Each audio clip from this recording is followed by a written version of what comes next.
Sir ये मकामी सरमायाकारी कैसे बढ़ेगी, किस तरह के हालात में? क्या आपको लगता है कि जो मौजूदा हालात हैं इसमें मकामी सरमायाकारी बढ़ सकती है? जी, सरमायाकारी का प्रॉब्लम है। लास्ट ईयर के मुकाबले में सरमायाकारी मजीद गिरी है। दो बड़े चैलेंजेस जो हैं सरमायाकारी के सामने जो खड़े हो जाते हैं पहाड़ बन के, वो एक तो है बिजली का रेट।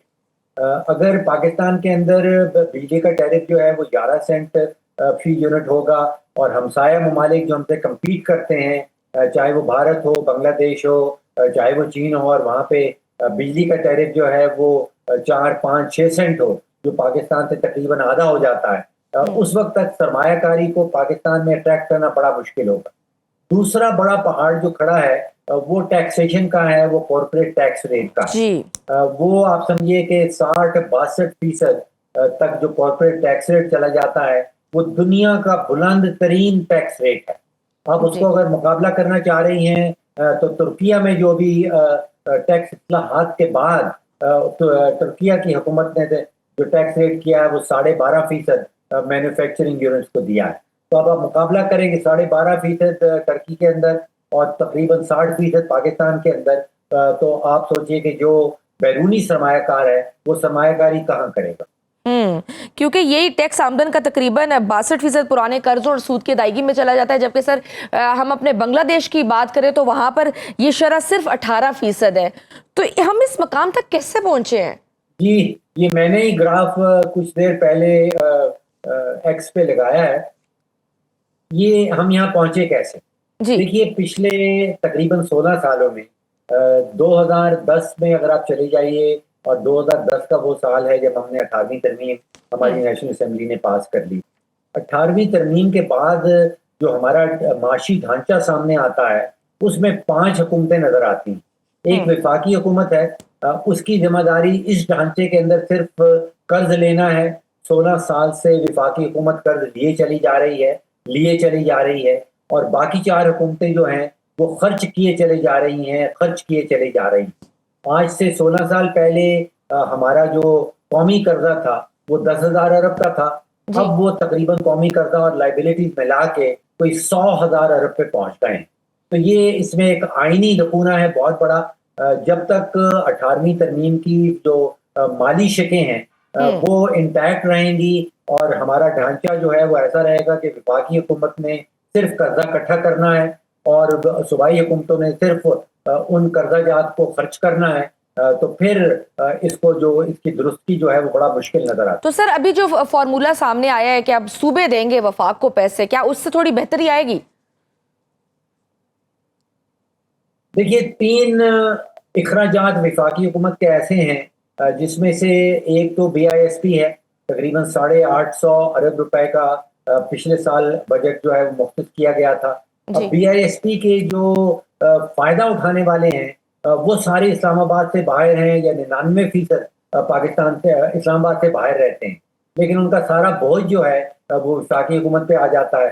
इसी तरह जो सूद की मद में तकरीबन 8-8,500 अरब मुख्तस किया जाता है, वो जो कर्जा जात लिए गए थे वो सिर्फ इस्लामाबाद पे तो नहीं खर्चे गए थे, वो पूरे पाकिस्तान पे खर्चे गए थे, लेकिन उनकी सर्विसिंग का जो बोझ है वो सारा का सारा वफाकी हुकूमत पे आ जाता है।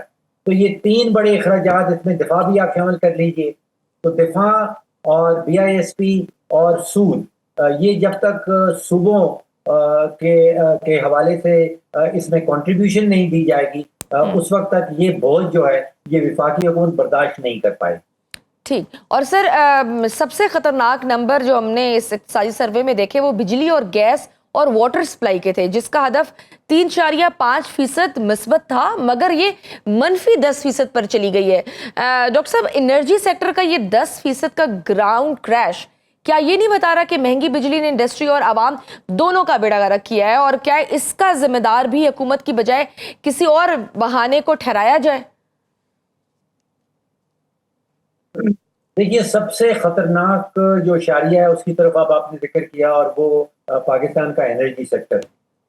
उसमें बिजली का सेक्टर अगर देखा जाए तो लगभग 2,500 अरब का गर्दिशी कर्जा उसमें चल रहा है, और गैस के सेक्टर में उससे भी बड़ा एक गर्दिशी कर्जा है जो 3,500 अरब पे पहुंच गया है। तो आप समझिए कि मिला जुला के जो एनर्जी सेक्टर का गर्दिशी कर्जा है वो लगभग 6,000 अरब पे अब पहुंच चुका है। और उस जानिब हुकूमत की तरफ से कोई इस्लाहाती इक़दाम जो है वो सामने नजर नहीं आता।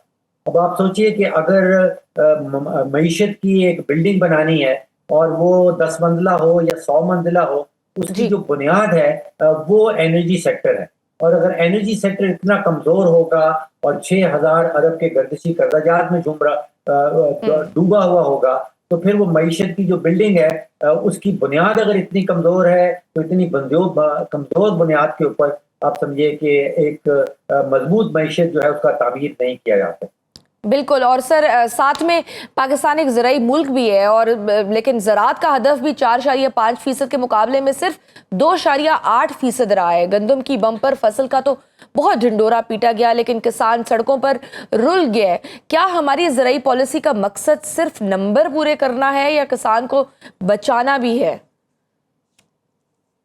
देखिए 2.8 2.9 का जो ग्रोथ एग्रीकल्चर में हमने देखा, ये आप ध्यान में रखते हैं कि ये एक बहुत बड़े सैलाब के बाद का फिगर है।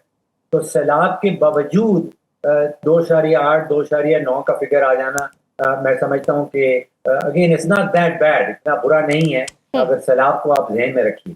लेकिन हमारी जो एग्रीकल्चर पॉलिसी है उसमें जो बहुत बड़ा चैलेंज है वो है हुकूमत की मुदाखलत। हुकूमत गन्ने की फसल में मुदाखलत करती है, उसकी कीमतों का तयन करती है, कोटे का तयन करती है, इंपोर्ट और एक्सपोर्ट के ऊपर पाबंदियां लगा रखी हैं। इसी तरह गंदम की फसल के अंदर तब मुदाखलत करती है। एक फसल जिसके अंदर हुकूमत मुदाखलत नहीं करती वो चावल की फसल है, और वो हमेशा कामयाब रहती है। पिछले 10 12 15 सालों से हर साल 2 ढाई 3 बिलियन डॉलर की हम चावल की एक्सपोर्ट करते हैं। कभी चावल की डोमेस्टिक मार्केट में कमी नहीं होती, शॉर्टेज नहीं आती। लेकिन यहाँ पे जो सोल्यूशन है, जो हल है एग्रीकल्चर पॉलिसी का, उसमें यह है कि हुकूमत अपनी मुदाखलत एग्रीकल्चर सेक्टर के अंदर बंद करे। बिल्कुल सही। और सर एक तनख्वाहदार तबके के लिए भी वज़ीर-ए-आज़म शहबाज शरीफ की तरफ से एक गुड न्यूज़ बताई जा रही है कि IMF से तनख्वाहदार तबके के लिए 60 अरब रुपए का रिलीफ लाने का दावा है।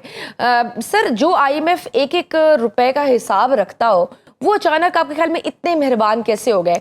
इस 60 अरब के पीछे छुपी असल शराइत क्या हो सकती है? जी मेरे इल्म में नहीं है जो भी खबर आप बता रही हैं। मेरे हवाले से तो IMF के पास हम 25 दफ़ा जा चुके हैं। पहली दफ़ा मुझे याद आता है कि 1958 में पहला पैकेज जो है वो हमने लिया था।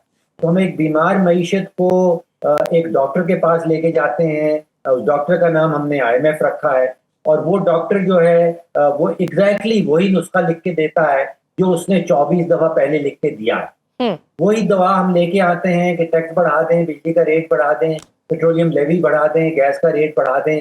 बीमार मईशत जो है वो तंदुरुस्त नहीं हो पा रहे। तो यहाँ पे एक एग्जामिनेशन की जरूरत है। उस डॉक्टर की भी एग्जामिनेशन करनी होगी कि जो बार बार वही नुस्खा लिख के दे रहा है, और उस बीमार मईशत की भी एक एग्जामिनेशन की जरूरत है कि वो उसी डॉक्टर के पास बार बार जाता है और उसी नुस्खे के ऊपर अमल दरामद भी करता है, और फिर तवक्को लगा के बैठता है कि मईशत जो है वो तंदुरुस्त हो जाए। तो ये पॉसिबल नहीं है। बिल्कुल सही। सर लास्ट क्वेश्चन, ओवरऑल अगर मैं आपसे ये जानना चाहूँ कि आप कमेंट करें कि कल बजट 2026 पेश होने वाला है, तो आपको क्या लगता है कि आवाम दोस्त होगा, कोई रिलैक्सेशंस होंगी, या फिर ये एक और सख्त बजट आने वाला है? देखिए 2 बातें मैं आपको कैसे बता सकता हूँ। पहली बात तो ये कि इस बजट से किसी किस्म की कोई रिलीफ की तवक्को रखने वालों की गलती है। और दूसरा ये कि इसमें मैं नहीं समझता हूँ कि कोई भी इजाफी बोझ जो है वो पाकिस्तानियों के ऊपर आने वाला है। अच्छा। हमारी जिंदगी जो पाकिस्तान के अंदर है वो ऑलरेडी काफी मुश्किल है। मजीद मुश्किलात जो हैं इस बजट के नतीजे में वो आने वाली नहीं है। तो इससे आप घबराएं नहीं, कोई मजीद मुश्किलात जो हैं वो इस बजट के नतीजे में नहीं आएंगी।